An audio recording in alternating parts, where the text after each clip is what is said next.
Hello दोस्तों, यथार्थ Hindi education classes में आप सभी का स्वागत है। आज की क्लास में हम पढ़ेंगे हिंदी साहित्य के कुछ इम्पोर्टेंट प्रश्न जो कि हिंदी साहित्य की भक्तिकालीन काव्य धारा से संबंधित है और भक्तिकालीन काव्य धारा के अंतर्गत हेलो दोस्तों, यथार्थ हिंदी एजुकेशन क्लासेस में आप सभी का स्वागत है। आज की क्लास में हम पढ़ेंगे हिंदी साहित्य के कुछ इम्पोर्टेंट प्रश्न जो कि हिंदी साहित्य की भक्तिकालीन काव्य धारा से संबंधित है और भक्तिकालीन काव्य धारा के अंतर्गत निर्गुण भक्ति और सगुण भक्ति दो प्रकार की धाराएं चलती हैं। तो पहले हम बात करते हैं आज निर्गुण भक्ति के अंतर्गत, निर्गुण भक्ति काल के अंतर्गत निर्गुण काव्य धारा की। ठीक है, निर्गुण काव्य धारा के अंतर्गत पढ़ेंगे हम। निर्गुण काव्य धारा के अंतर्गत आते हैं संत काव्य और सूफी काव्य। निर्गुण के अंतर्गत आते हैं संत काव्य और सूफी काव्य। और जो सगुण धारा है इसके अंतर्गत आते हैं राम काव्य और कृष्ण काव्य। ठीक है, अभी हम बात कर रहे हैं निर्गुण काव्य धारा की, तो इसके अंतर्गत सूफी और संत काव्य के बारे में हम पढ़ेंगे। पहला प्रश्न है, रामचंद्र शुक्ल ने भक्ति काल का निर्धारण कब से कब तक किया है? शुक्ल जी के अनुसार भक्ति काल का निर्धारण बताना है। तो इसके लिए राइट आंसर ऑप्शन ए है, सन 1318 से सन 1643 तक। तो यह देखिए, जो यह आपसे पूछा गया है यह ईस्वी में आपको ऑप्शन दिए हैं, क्योंकि आपको कंफ्यूज होने की जरूरत नहीं है। कभी कभी आपको यह सन ऐसे भी दिखता होगा 1375 से 1700 विक्रमी, है ना, यह भी है इसका आंसर। तो ये इसलिए है, ये आपका ईस्वी सन में है और यह विक्रमी संवत में है। ठीक है, दोनों में, इन दो सनों के बीच में 75 साल का अंतर होता है। तो अभी आपसे क्वेश्चन पूछा गया है ईस्वी सन में, सन आपको ईस्वी सन दिया गया है, सन 1318 से 1443 का है। अगर आपसे विक्रमी संवत में आंसर पूछा जाता है तब आपका 1375 से 1700 विक्रमी के बीच का समय माना जाएगा। अगला प्रश्न है, ज्ञान मार्गी और प्रेम मार्गी काव्य धाराएं निम्न में से किसके अंतर्गत आती हैं? आपको बताना है कि ज्ञान मार्गी और प्रेम मार्गी, जैसा कि मैंने आपको पहले ही बताया था, संत काव्य और सूफी काव्य। तो ज्ञान मार्गी क्या हो गया? संत काव्य हो गया। संत काव्य ज्ञान मार्गी होता है और सूफी काव्य यह कौन सा है? प्रेम मार्गी काव्य धारा है। तो यह किसके अंतर्गत आते हैं? निर्गुण काव्य धारा के अंतर्गत। हमने निर्गुण काव्य धारा के अंतर्गत पढ़ाई करनी है, पढ़ना है। आज निर्गुण काव्य धारा को हम पढ़ रहे हैं। तो निर्गुण काव्य धारा के अंतर्गत संत काव्य और सूफी काव्य आते हैं। ज्ञान मार्गी का मतलब है संत काव्य और प्रेम मार्गी का मतलब है सूफी काव्य, जो कि निर्गुण काव्य धारा के अंतर्गत आते हैं।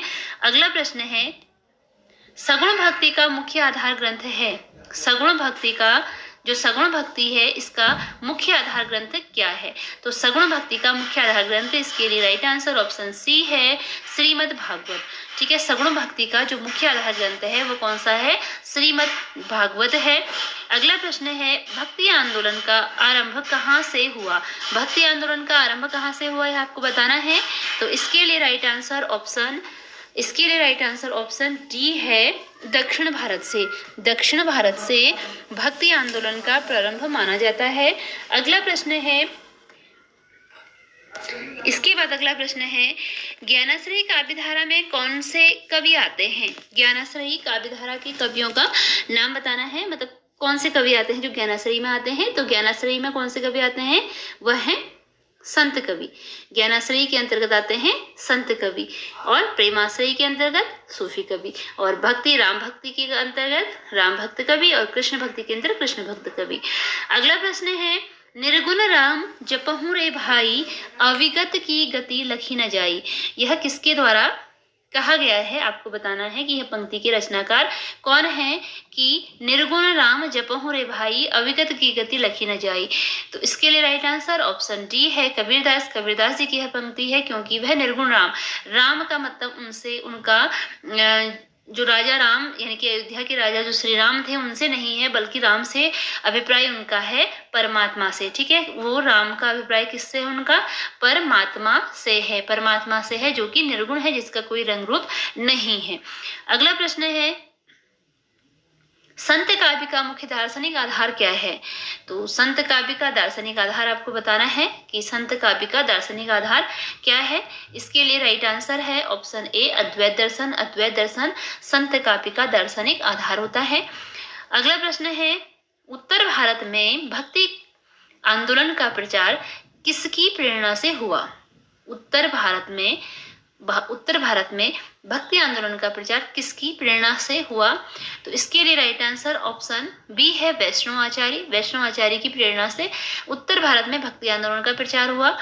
अगला प्रश्न है, भक्ति की निष्पत्ति श्रद्धा और प्रेम के योग से होती है, यह कथन किसका है? भक्ति की निष्पत्ति श्रद्धा और प्रेम के योग से होती है, यह कथन किसका है बताना है। और इसके लिए राइट आंसर ऑप्शन सी है आचार्य रामचंद्र शुक्ल का। शुक्ल जी का कथन है कि भक्ति की निष्पत्ति श्रद्धा और प्रेम के योग से होती है। अगला प्रश्न है, भक्ति काल का सर्वमान्य समय है, भक्ति काल का कौन सा समय है जो कि सर्वमान्य है?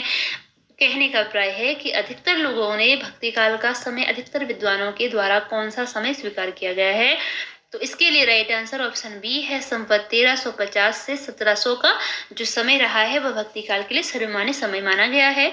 अगला प्रश्न है, भक्ति आंदोलन के संदर्भ में कौन सा कथन असत्य है? जो कथन भक्ति आंदोलन के संबंध में असत्य है वह आपको बताना है। पहला है कि भक्ति आंदोलन मुसलमानों के आक्रमण से उपजी निराशा व हताशा का परिणाम नहीं था। नहीं में अभी आपको है नहीं था, मतलब आपको असत्य बताना है। तो यह आपका सही है, ये सही है, ऐसा था। धार्मिक और सामाजिक सुधार इसका मुख्य उद्देश्य था, यह भी सही है। भक्ति आंदोलन का जन्म दक्षिण भारत से हुआ था, यह भी सही था। उपयुक्त में से कोई नहीं, यानी कि इनमें से कोई भी ऐसा नहीं है जो कि गलत हो, अर्थात कि यह तीनों क्या है? सही है। और राइट आंसर ऑप्शन डी है, यानी कि इनमें से कोई भी असत्य नहीं है। अगला प्रश्न है, निम्न में से भक्ति आंदोलन का सूत्रधार कौन नहीं है? जो भक्ति आंदोलन का सूत्रधार नहीं है वह आपको बताना है।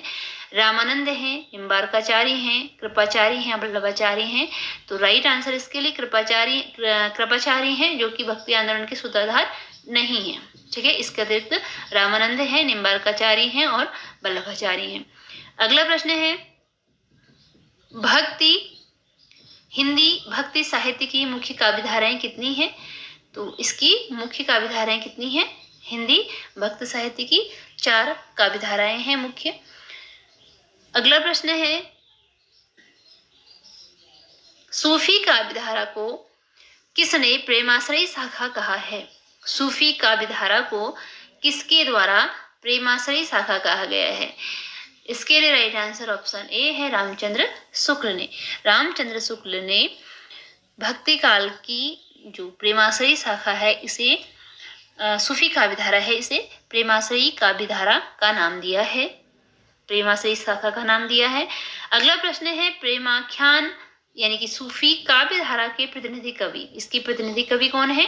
राइट आंसर ऑप्शन बी है जायसी जो है वह प्रेमाख्यान यानी कि सूफी काव्यधारा के प्रतिनिधि कवि के रूप में माने जाते हैं।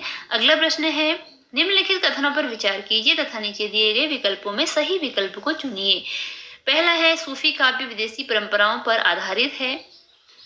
दूसरा है, सूफी काव्य का उद्देश्य सूफी मत का प्रचार करना है। सूफी कवियों में हिंदू मुसलमान कवि थे। सूफी काव्यधारा में प्रेम तत्व की प्रधानता है। तो आपको बताना है कि इनमें से कौन से विकल्प हैं जो सही हैं। इसके लिए राइट आंसर 3 और 4 है, बाकी जो हैं गलत हैं। तो 3 और 4 देखते हैं कि क्या है। 3 और 4 हैं कि सूफी कवियों में हिंदू भी थे और मुसलमान भी थे, और सूफी काव्यधारा में प्रेम तत्व की प्रधानता थी। हिंदू भी थे और मुसलमान भी थे और इसमें प्रेम तत्व की प्रधानता थी। तो आपको क्या बताना था कि सूफी के समय में संबंध में क्या है जो सही है। अगला प्रश्न है, प्राचीनता की दृष्टि से सूफी प्रेमाख्यान काव्यधारा का आरंभ किससे माना गया है? प्राचीनता की दृष्टि से, अर्थात कि सबसे पहले कौन थे जो कि सूफी में प्रेमाख्यान काव्यधारा के माने गए हैं? प्रतिनिधि कवि तो जायसी हैं, ठीक है, प्रतिनिधि कवि कौन माने गए हैं?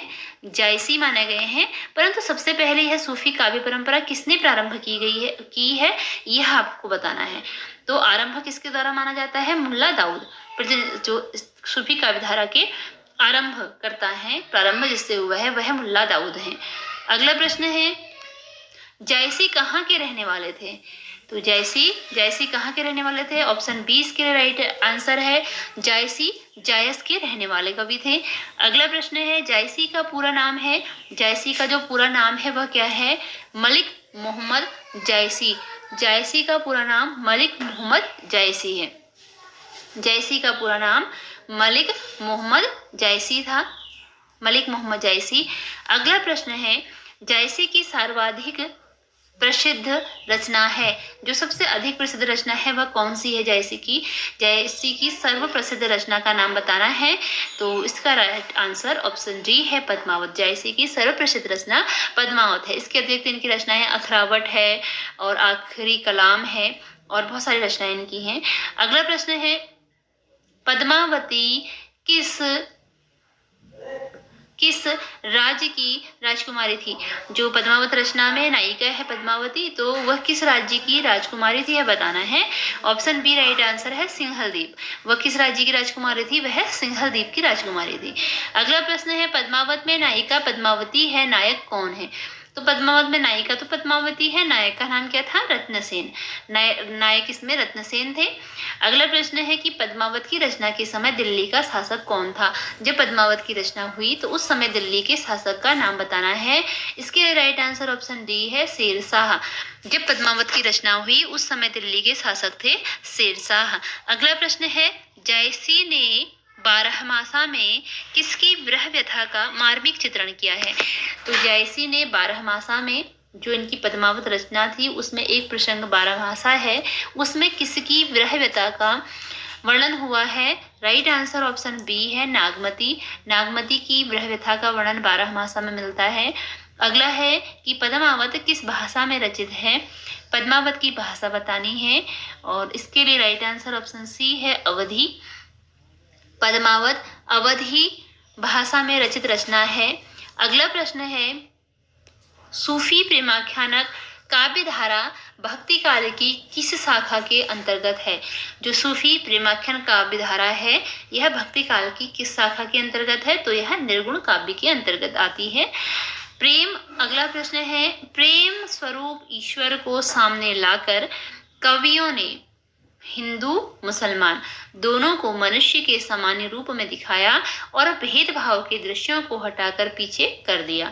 प्रेम स्वरूप ईश्वर को सामने लाकर कवियों ने हिंदू मुसलमान दोनों को मनुष्य के सामान्य रूप में दिखाया और भेदभाव के दृश्यों को हटाकर पीछे कर दिया।